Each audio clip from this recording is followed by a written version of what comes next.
Welcome in, guys, to another episode of Hoops and Football. Shane here, as always, looking mighty fine today, as I usually am. So I thought everyone's hearing about pick 3 and 4. Do we trade it? Do we slide down? Do we try and get future players? What do we want? Do we want Roby? Do we want Taylor? Do we want Grill? Do we go after Cooper Duff, Tutler? So, but no one's talking really that much about pick 38. So in today's video, I've got 3 names that I think that Richmond should go after at pick 38. Now, look, one will be a Gold Coast Academy player. One will be linked to Geelong, so you never bloody know. And another one, I've sort of gone off a needs base. So most of the players that I've picked, the 3 that I've picked, would fill a need positional-wise as well. And obviously the skill sets that they have. So it will be very similar to what I do with most draft reviews. I'll go off their strengths, some of the weaknesses, little summary, and then we'll move on to the next player. So let's get into the video and we'll break it down from there.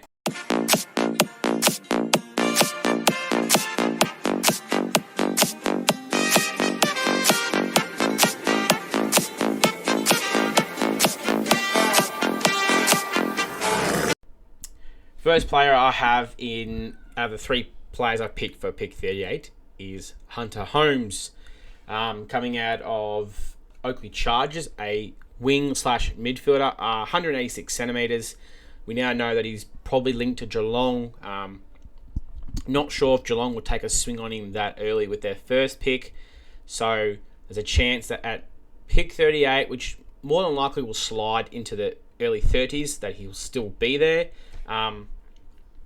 He's ranked at the draft range is between pick 35 and 50, so he's right in a sweet spot where we could get him, unless Geelong trades up sort of to try and get like a late 20s and really early 30s pick to get him.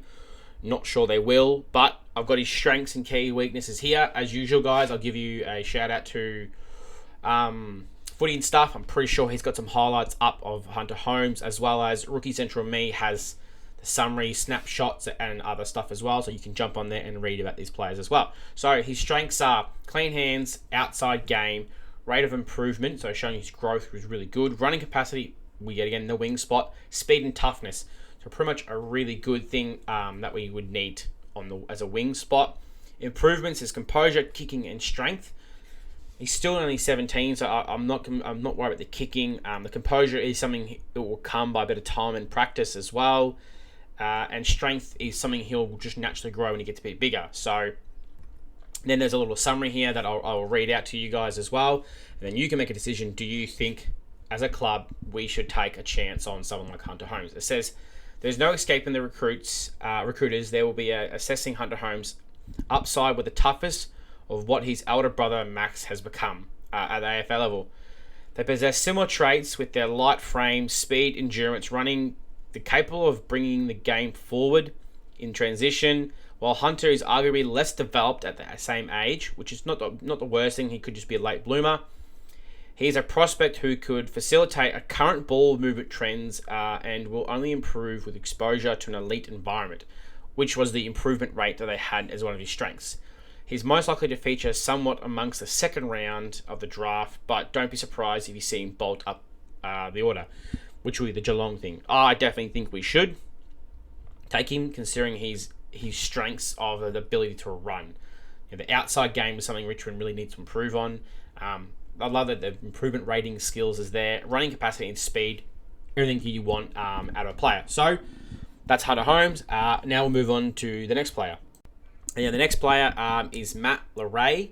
So he comes out of Central District. He's a legit just a Pacific winger. So he's him and Harley Barker run that wing dominance in their junior days. We don't think we're going to get Harley Barker, considering even though with an ACL tear, they think he's just had to still go in the really early 20s, and maybe even someone takes a bite on him in the first round. But so the next second best to me would be Matt Laray. That's nothing against him, but just Barker's a bit better. But the strengths for Matt are clean hands, dual-footed. So I love that ambidextrous player who can kick left and right, especially on a wing, so you can play him any side, so you don't have to have one side left, one side right. Leadership, and I love seeing a leadership qualities in every player. Upside, versatility, and work rate. I love that work rate as a strength. Improvement says decision-making endurance. Endurance I don't fuss about because most players, when they come in, they can't handle it straight away, so they're going to have to improve anyway. Decision-making is another one. As you get older, their brains will develop a bit more and they'll understand the game and what not to do and when to do. So, summary, draft range is meant to be between 25 and 40, so yet again, I've picked that sweet spot where we won't be hoping he slides. There's a chance he'll just be there, and we just got to choose if we want to take a chance on him. And the summary says, with the success of a cricket career turned like Sam Lawler, that's another good one to have in there. Recruiters have known Laray's upside even before he fully committed to the Aussierules. With a preseason under his belt, he's tracked heavily heading into the season, remains firmly in the draft mix after a successful top age campaign. So he's just sort of had one preseason, so it's not like Sam Lawler hasn't had a real full preseason, so the upside is probably quite high, not having a big preseason or a real major one. I think the AFL preseason will probably really maybe give him a boost in his skills as well. Laray's exposure to just about every role on the ground makes him very versatile, highly developed prospect with plenty of improvement still left to make. He's actively recognised and works on his deficiencies too. I love to hear that they know I've got a weakness. What is it? Show me. And how do I improve it? That's really good to be. And he should be easy to coach, especially with the new development coaches. With a terrific character traits to have a top leadership quality, he may sneak into the first round, but otherwise he won't last the second round. So he'll be gone by second round is what they really believe Laray will happen. I definitely think it's a good opportunity as well. If we're not going to bid on, if we're not going to take Callaway at this pick 38, which could be pick 32, it just varies depending on the bidding system. See how we go. Right, now we'll move on to the third and final player. Now, this is a Gold Coast Academy player. I hope I pronounce the last name right. It's I think it's Adelson. He's a Suns Academy midfielder. He's 192 centimetres, so I don't know if Gold Coast will have the points to match for any more of their prospects because Dylan Patterson and Zeke Ulam will be probably top 5, and that takes away pick 15, 18, was it 21? No, 25, 27, 28 that they got from Melbourne. Unless they want to go in deficit, I'm just not sure if they want to do that for him. So if the clubs like Richmond and West Coast make Gold Coast pay high price at the start for their two top ones, this is where the academy players will be left over and other clubs like Richmond can take a sneak peek at him and try and get him. He's drafted to go between 20 and 30. Like I said, that could slightly dipper in. If he gets to 35, in that 35 range, that's right where we are. 20 to 30 can definitely change quickly.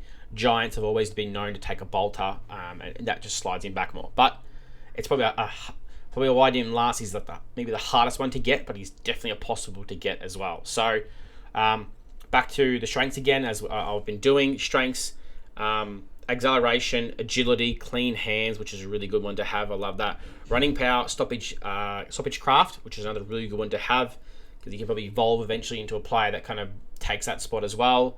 And vision, great vision when he's running on the ground. Improvements are impact per possession.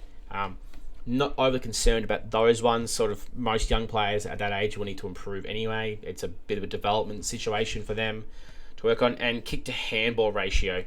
Now that's probably not the worst one. That's definitely something you can work on by young people helping him, development coaches teaching him when to kick, when to handball. We had that with Lawler this year, where Lawler was really good by foot but really good by hand, and we wanted more foot than kicking. So we wanted more kicking than we were handballing, but his ratio was he was doing more handball than he was kicking. But it's just an improvement thing for him. That's nothing that I'm worried about that either. That's a really good one to have. And then it says Adelson has been long regarded as a first-round talent in this year's draft. So becomes a part of a difficult equation for Gold Coast. The Suns are among the clubs shaping a busy trade season, which is true. While they are chasing high-end talent, they will also have to consider the sheer depth of their academy talent. Zeke Ulam and Dylan Patterson look set to land within the top 5. Yep, well, Adelson and Jai Murray, which is another player we could get when he slides a bit more. Cody Kowalison, I think, was another one who might slide as well. They are also expected to attract national draft interest as well. How early the bids come with Gold Coast can retain all which I doubt that to many clubs, but Allison offers a consistent, reliable output, able to impact inside and outside. That's like a really positive thing to have as well as a young midfielder.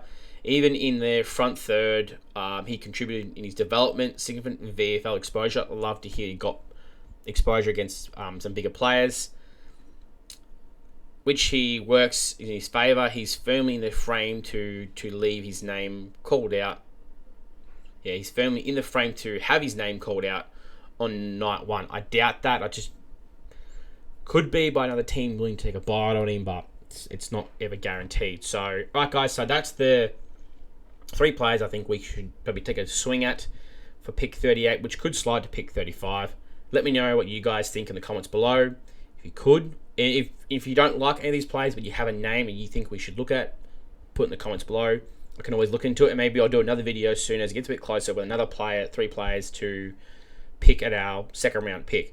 Hit the like and subscribe button, guys. It really does help. I jumped when I had Pommy on the other day. It really boosted my subscribers, so and my retention. I do appreciate it all.